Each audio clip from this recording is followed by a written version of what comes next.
ओम नमः शिवाय, हरे कृष्णा, राधे राधे। कैसे हो दोस्तों आप सब लोग। तो आने वाली है सावन के महीना 30 जुलाई से शुरू हो जाएगा 2026 में और समाप्त होगा 28 अगस्त।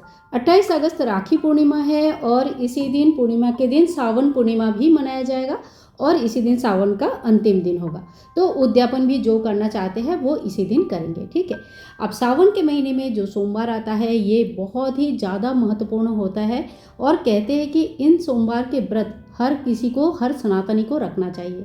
कोई कोई तो पूरा सोमवार का सारे व्रत का जो सारे सोमवार के व्रत है इसी समय से उठाते हैं।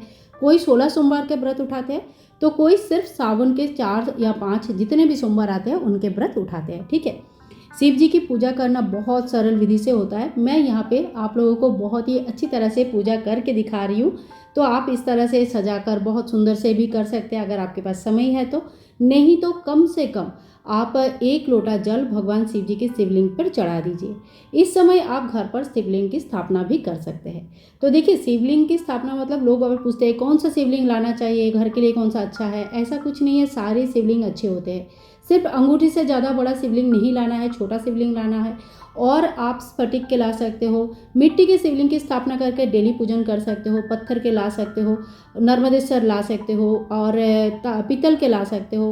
कहने का मतलब है जो भी शिवलिंग अवेलेबल है सभी शिवलिंग की पूजा करना श्रेष्ठ होता है। कोई दिक्कत नहीं है, पारद का भी ला सकते हैं, ठीक है। लेकिन स्फटिक बोल के जो कांच के शिवलिंग बेच देते हैं 200-150 रुपये में, वो अवॉइड कीजिएगा, ठीक है। अब शिव जी की जब हम पूजा करते हैं तो अगर आपके पास फोटो है माँ पार्वती की तो उनकी भी स्थापना करें, नहीं तो सुपारी के रूप से माँ पार्वती की स्थापना कर सकते हैं। अगर आप सुहागन लेडीज़ हो या आप शादी होने वाले हैं, बच्चों के लिए पूजा कर रहे हैं, यानी कि अपनी शादी रिलेटेड कोई चीज़ के मतलब कोई समस्या के समाधान के लिए पूजा कर रहे हैं, तो माँ पार्वती की स्थापना करना बहुत ज़रूरी है। क्योंकि माँ पार्वती जो होते हैं सुहाग देने वाली भगवान माता रानी माना जाता है ना। तो माता की पूजा हमें ज़रूर करनी चाहिए। और जब हम पूजा करेंगे तो काला और नीला कपड़ा अवॉइड कीजिएगा और लाल पीला या हल्के कलर का कपड़े पहन लीजिएगा, ठीक है।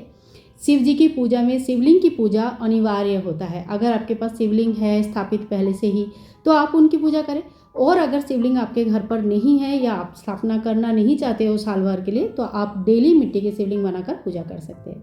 तो शिव जी के अभिषेक कैसे करेंगे, सबसे पहले जल चढ़ाना होता है।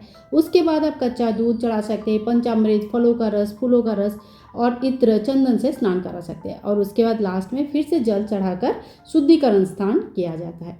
स्नान होने के बाद बहुत अच्छे से अंग पोषण करना चाहिए। ध्यान रखिए, अगर आपका मिट्टी के शिवलिंग है तो आप उनको ना छुएंगे ना हिलाएंगे, इससे वो टूट जाएगा और पूजा असंपूर्ण माना जाएगा। बाकी जो शिवलिंग होता है इसे आप आराम से अंग पोषण कर सकते हैं। कोई दूध दही नहीं लगा होना चाहिए।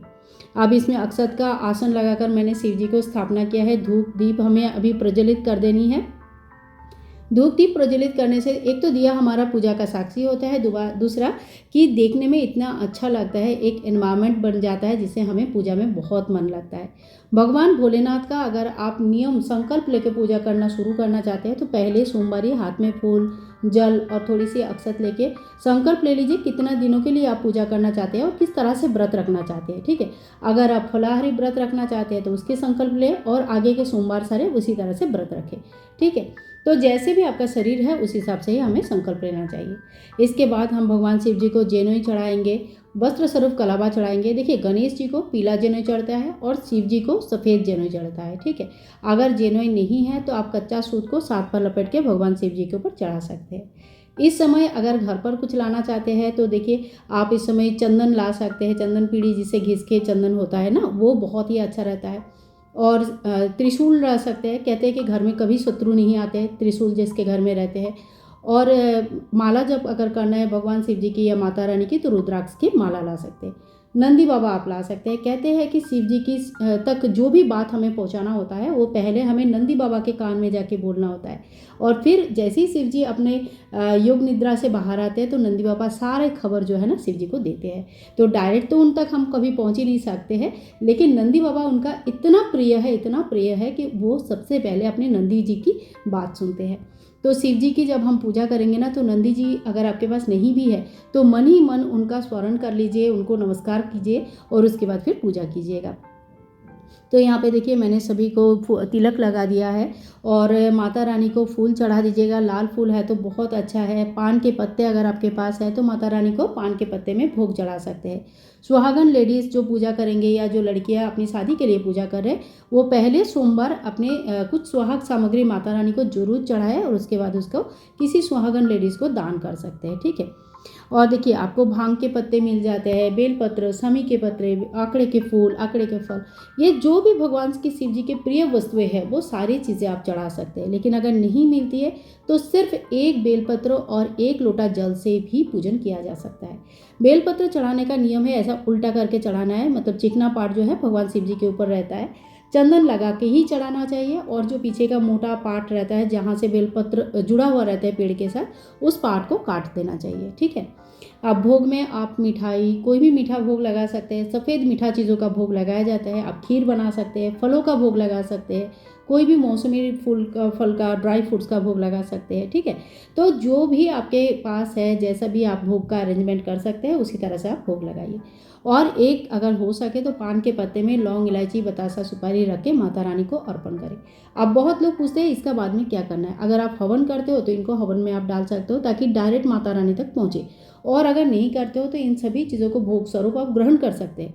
वो भी अगर नहीं कर सकते तो आप इनका विसर्जन कर सकते हैं। ठीक है। अब सभी को हम इत्र लगाएंगे। इत्र लगाने से शुक्र ग्रह बहुत अच्छा होता है। अगर आपको धन वैभव चाहिए, लक्ष्मी प्राप्ति की इच्छा है तो आप इत्र जरूर यूज़ करें। ठीक है। और साथ ही में देखिए थोड़ी सी हम तिल चढ़ाएंगे।